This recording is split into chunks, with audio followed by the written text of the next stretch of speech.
Hi friends, YouTube पर आप सभी का स्वागत है। दोस्तों, मैं फिर से आप सभी के सामने BHDLA 137 का एक बहुत ही महत्वपूर्ण प्रश्न को आप सभी के सामने लेकर आया हूं। और यह एक ऐसा प्रश्न है जो हर बार परीक्षाओं में पूछा जाता है और इस बार भी एग्ज़ाम में आने की संभावनाएं काफ़ी ज़्यादा है।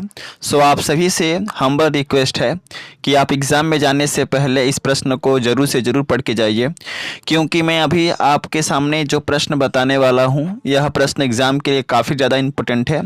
और अब तक जितने भी परीक्षाएं प्रीवियस ईयर में इस सब्जेक्ट की हुई हैं उन सभी परीक्षाओं में जो है यह प्रश्न आ चुका है और इस बार भी एग्ज़ाम में आने की संभावनाएं काफ़ी ज़्यादा है। तो आप वीडियो के अंत तक बने रहे जिससे कि इसका आंसर आपको समझ में आ जाए। ओके, तो आइए चलते हैं और जानते हैं कि कौन सा प्रश्न है जो कि एग्ज़ाम के लिए काफ़ी ज़्यादा इम्पोर्टेंट है और हमें एग्ज़ाम के पहले पढ़ के जाना है।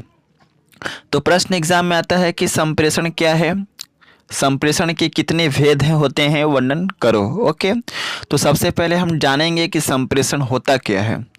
तो सबसे पहले इसके डिफिनेशन के अंतर्गत आपको लिखना है कि संप्रेषण जो है दो या दो से अधिक व्यक्तियों के बीच में लिखित, मौखिक और सांकेतिक रूप से विचारों और संदेशों के आदान प्रदान का एक प्रक्रिया है।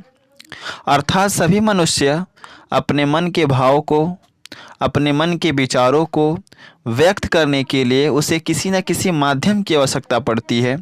अतः एक मनुष्य जिस माध्यम से अपने मन के भावों को, अपने मन के विचारों को किसी अन्य व्यक्ति के पास पहुंचाता है वही संप्रेषण का प्रक्रिया है, अर्थात संप्रेषण कहलाता है।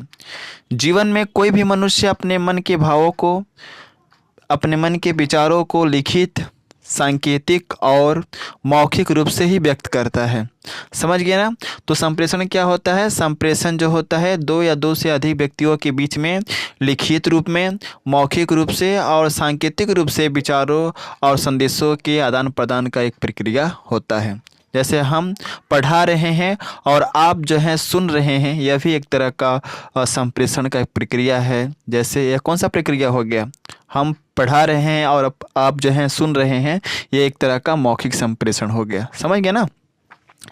तो इसके बाद है संप्रेषण के, आपको हेडिंग के तौर पे लिखना है कि अतः हम कह सकते हैं कि संप्रेषण के निम्न 3 भेद होते हैं। पहला है लिखित संप्रेषण, दूसरा है मौखिक संप्रेषण और तीसरा है सांकेतिक संप्रेषण। समझ गए। संप्रेषण के कितने भेद होते हैं? 3। लिखित संप्रेषण, मौखिक संप्रेषण और सांकेतिक संप्रेषण। इसके बाद हम पढ़ेंगे कि लिखित संप्रेषण क्या होता है। तो सबसे पहले आपको हेडिंग देना है और हेडिंग के तौर पे लिखना है लिखित संप्रेषण। इसके अंतर्गत आपको लिखना है कि जब मनुष्य अपने मन के भावों को, अपने मन के विचारों को लिख करके किसी दूसरे व्यक्ति के पास या किसी अन्य व्यक्ति के पास अपने संदेश को पहुंचाता है तो वह लिखित संप्रेषण कहलाता है। पत्र, टेलीग्राम, नोटिस, रिपोर्ट आदि के द्वारा किए जाने वाला संप्रेषण जो होता है लिखित संप्रेषण कहलाता है, क्योंकि इसमें मनुष्य अपने मन के भावों को, अपने मन के विचारों को, अपने मन के संदेश को लिख करके किसी अन्य व्यक्ति के पास अपने विचारों को क्या करता है? पहुंचाता है। तो लिखित संप्रेषण क्या हुआ?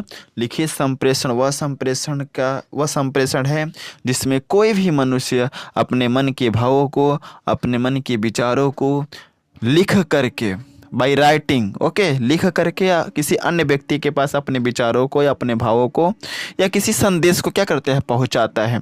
तो इस तरह का संप्रेषण जो होता है लिखित संप्रेषण के अंतर्गत आता है। जैसे हम पत्र लिखते हैं तो लिखकर ही अपने संदेश पहुंचाते हैं, टेलीग्राम लिखते हैं तो लिखकर ही हम टेलीग्राम में भी लिखते हैं, नोटिस अगर किसी टॉपिक पर लिखना हो तो भी हमें लिखना पड़ता है, रिपोर्ट भी अगर लिखना हो तो भी हम लिखना पड़ता है। समाचार पत्र हम आए दिन पढ़ते हैं, उसमें भी वह भी एक लिखित रूप में होता है। तो समाचार पत्र, नोटिस, रिपोर्ट, टेलीग्राम पत्र जो है ये सभी के सभी जो है लिखित संप्रेषण के अंतर्गत आता है। समझ गए। इसके बाद है मौखिक संप्रेषण। मौखिक संप्रेषण क्या होता है?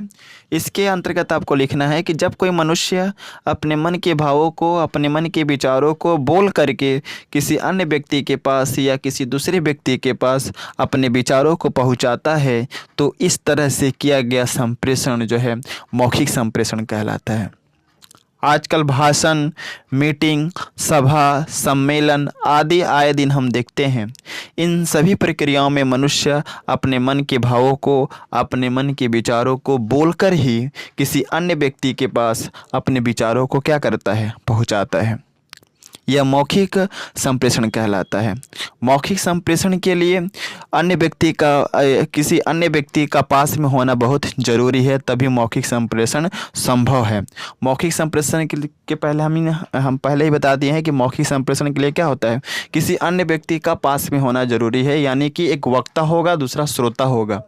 मौखिक संप्रेषण में क्या होता है? एक वक्ता होता है, दूसरा श्रोता होता है, यानी एक बोलता है, दूसरा क्या करता है? सुनता है। लिखित संप्रेषण में ऐसा नहीं होता। लिखित संप्रेषण हम किसी कागज़ पर पत्र लिख दिए और उसको हम भेज दिए किसी अन्य के पास। तो लिखित संप्रेषण में पढ़ने वाला जो होता है वह उसका पास में होना ज़रूरी नहीं है, लेकिन मौखिक संप्रेषण में सुनने वाला या अर्थात श्रोता का होना बहुत ही ज़रूरी है, नहीं तो मौखिक संप्रेषण वह नहीं बनेगा। क्लियर? इसके बाद है सांकेतिक संप्रेषण। सांकेतिक संप्रेषण के अंतर्गत आपको लिखना है कि सांकेतिक संप्रेषण जो होता है, संप्रेषण की एक ऐसी विधि है जिसमें मनुष्य अपने मन के भावों को, अपने मन के विचारों को, अपने मन के संदेश को जो है अपने शारीरिक अंगों के द्वारा संकेत के माध्यम से किसी अन्य व्यक्ति के पास अपने भाव, अपने मन के विचारों को क्या करता है? पहुंचाता है। तो इस तरह से किया गया संप्रेषण जो होता है सांकेतिक संप्रेषण कहलाता है। अक्सर हम देखते हैं कि जो लोग बोल नहीं पाते हैं वे अपने शारीरिक अंगों के द्वारा जो है एक दूसरे से वार्तालाप करते हैं। अतः यह एक तरह का सांकेतिक संप्रेषण का उदाहरण है। या हम ही अपनी दैनिक जीवन में क्या करते हैं? इशारों के माध्यम से कुछ ऐसे बात करते हैं जो कि दूसरे को क्या होता है? समझ में आ जाता है। तो संकेत के द्वारा जब कोई मनुष्य अपने मन के भावों को, अपने मन के विचारों को तो किसी दूसरे व्यक्ति के पास, किसी अन्य व्यक्ति के पास पहुंचाता है अपने विचार, तो यह इस तरह से किया गया संप्रेषण जो होता है सांकेतिक संप्रेषण कहलाता है। समझ गए ना? तो आई थिंक जो है आपको इस वीडियो में समझ में आ गया होगा सांकेतिक संप्रेषण क्या है, मौखिक संप्रेषण क्या है, लिखित संप्रेषण क्या है और संप्रेषण किसे कहते हैं। और एक चीज़ इस वीडियो के माध्यम से कहना चाहूँगा कि अगर आप चाहते हैं कि इसका PDF आप सभी को मिल जाए तो आप मेरे टेलीग्राम चैनल से जुड़ जाइए, क्योंकि जैसे ही आप टेलीग्राम चैनल पर आते हैं मैं इसका PDF आप सभी को प्रोवाइड कर दूँगा। और मैंने अपने टेलीग्राम चैनल का लिंक इस वीडियो के डिस्क्रिप्शन में दे दिया है, और जल्दी से उस लिंक पर क्लिक करके आप टेलीग्राम चैनल से जुड़ जाइए।